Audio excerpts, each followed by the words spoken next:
And hello all newcomers and welcome back my fellow Aeternians. As always, it's me, Emperor AP, and today I am going to be talking about how to start a micronation in 2022. This is something that I have covered previously on the channel, but I've only done it in very small amounts, very spread out throughout the channel because a lot of the time my advice for people is actually not to start micronations.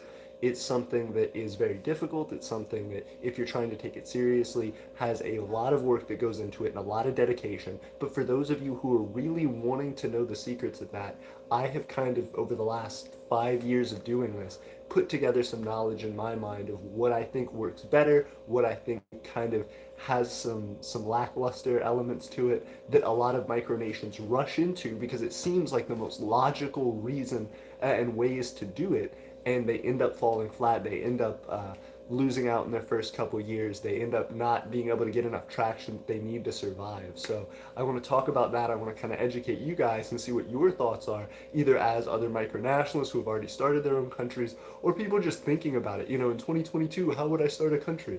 And these are the things that we want to talk about. So hello, everybody. It's good to see you. We have the Federal Republics of Ohio in here. Thank you for liking. Thank you for watching the stream. Mike Plays. It's good to see you. Again, thanks for liking. Thanks for watching the stream. We have Utrean Empire. Good to see you as well. Thanks for liking the stream and hanging out today. And Roland, it's good to see you as well. I haven't seen you, Roland, in a minute on the streams. We haven't been able to do the streams in a while, but it is good to see you as well. And thank you for liking. So the big thing that we really need to get into with how micronations are created is ultimately what the founding principles are. Of course, Aeternia has its guide of foundation and principles, which you can check out on our website, but a lot of people don't have really clear-cut ideas when it comes to starting a nation.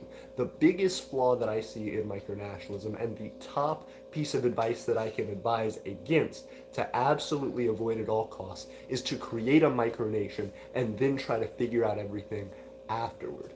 Now, there's a flip side that's also negative that we'll talk about in a second, but for those people who just say, well, I want to start something because I think it's going to be fun and I think it's going to be interesting and whatever, and then everybody else who comes into it will actually make what it is and will create the culture and will establish the ideas, that is such a hard route to take, and most of the time it discourages the people who create those countries simply because they cannot build up enough momentum to convince other people to join it. When you say, I'm starting this blank slate project that I can't really tell you too many details about because I haven't created too many details on it, people aren't going to want to join that. People aren't going to want to support it because they don't know what it is. It's a blank slate, so it could be something absolutely wonderful and world-changing, or it could be something that's terrible. And if they're signing their name onto that, it's basically like writing you a blank check to have their support for whatever you do. And that makes people nervous. People don't exactly want to just give away their support to anything and everything. You have to convince them as to why it is better to place their stake with you than it is with anyone else. So that's the first thing that you really, really have to gravitate to and think about if you're actually trying to go down this path of creating a country, of doing this, and of moving for not just, the short term, not just for right now to see what happens, but for years and years down the line.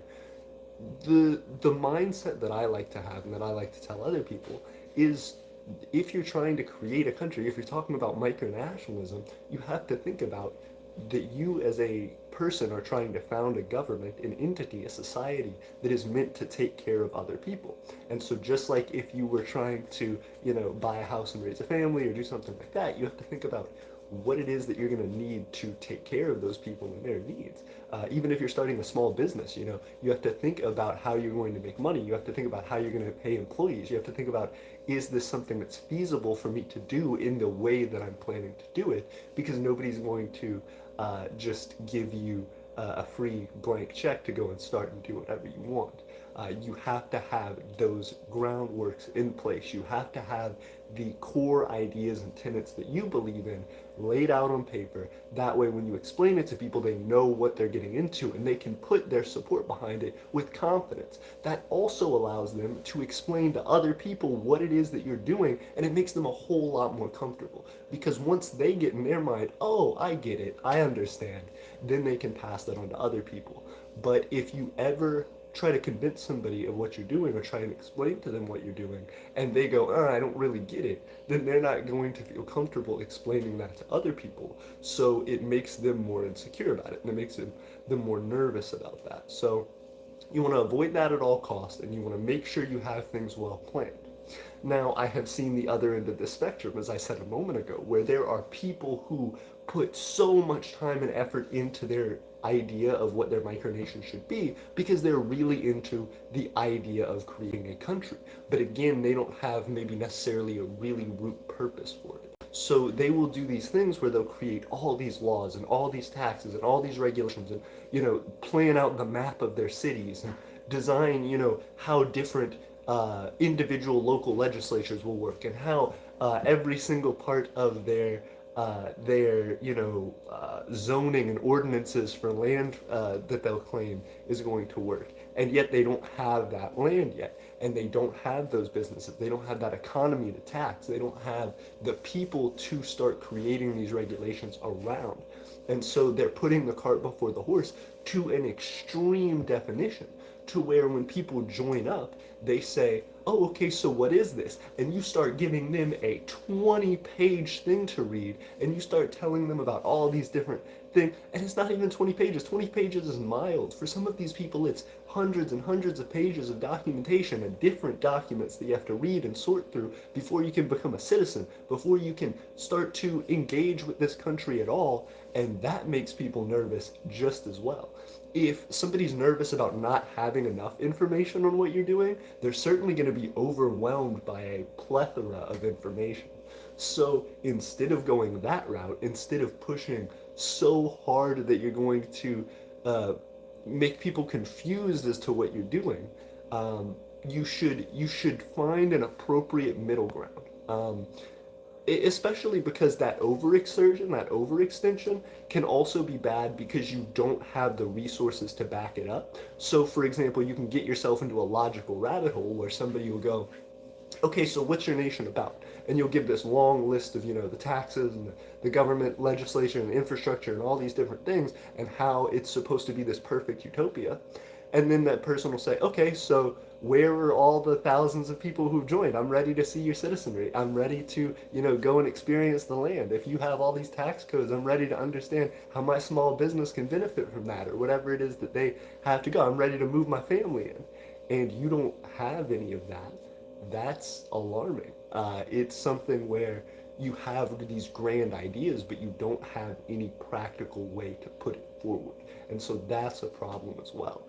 And people can see right through it. People will also be able to challenge you on that. So just be mindful of it before you start taking those steps, because bad press when you're trying to develop something as unique and as niche as micronationalism is, how technical and difficult micronationalism is, you really want to have a good, thorough execution with that.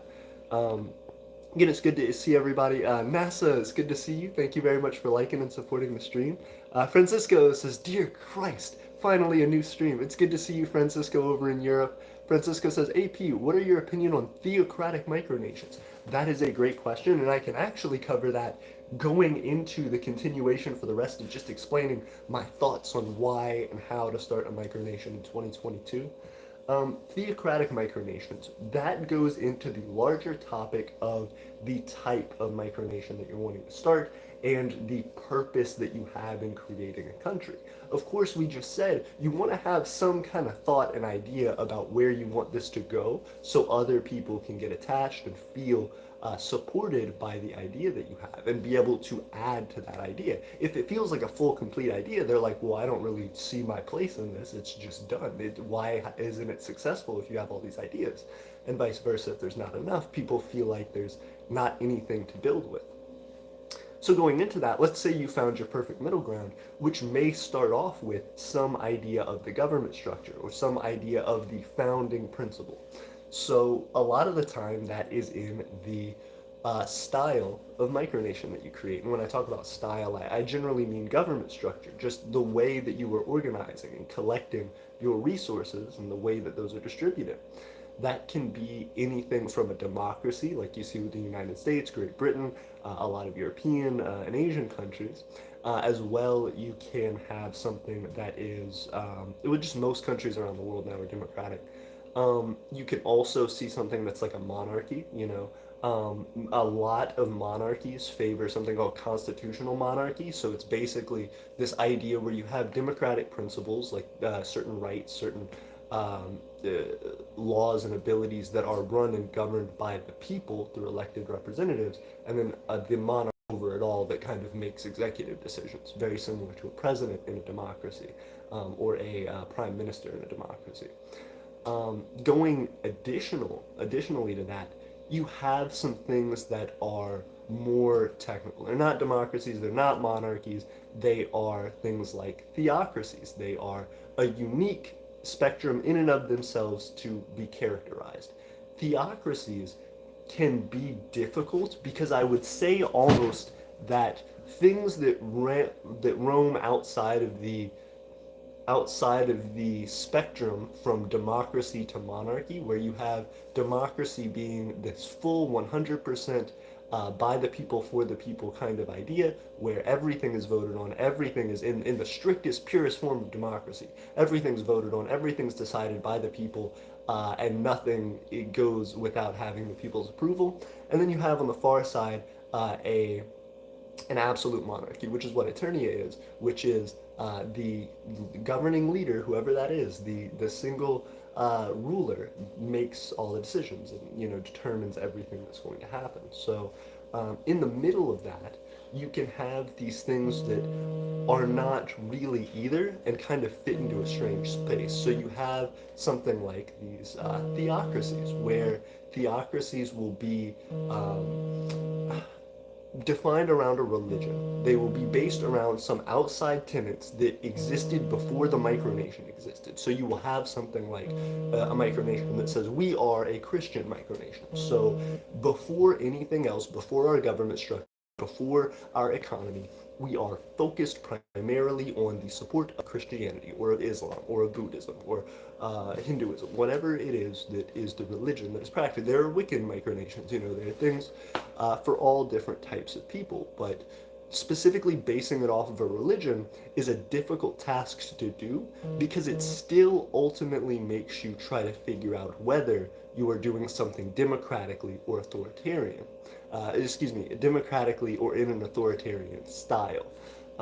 If you say, hey, we are a Christian-based micronation and we, follow the tenets of Jesus Christ and our leader is the Pope. Well, if that's the case, you may say, okay, so then the Pope is the monarch. The Pope makes those decisions. They're the speaker for God. God is the highest, authority, and then below that is like the Pope, which would have some sort of monarchical, I'm not sure if that's the correct pronunciation, but a monarch-like status, where that person makes all those decisions and determines what it is that the tenets of that religion get turned into as practice for your nation, as the actual output, laws and infrastructure designs for that nation.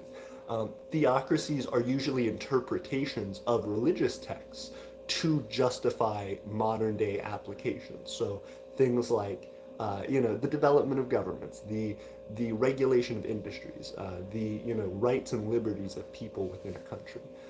And that's tough because theocracies really don't give a clear-cut definition of whether they are more liberal or whether they are more conservative, whether they are more authoritarian, whether they are more democratic. It doesn't give you that spectrum, like the political compass spectrum, like a democracy or an authoritarian leadership style might have. The same thing with people bash on like communism and things like that. They're like, oh, communist governments are really authoritarian, but not necessarily. Communism is a way of structuring those resources, but does not give you any clear-cut definition as to whether it is very democratic or very authoritarian. It's this thing like theocracy where it's just something that is defined externally to that spectrum, and then the people who rule it and control it determine where along that spectrum it lies. So, for example, you could have a democratic theocracy where there may be many religious figures or just individual citizens who all support that same religion, but who determine rules and laws in a more democratic way because of their interpretation of that religious text, potentially. Or you could do vice versa and say it's, like we said, under a pope or something, very authoritarian, where it would be specifically controlled and run by one person.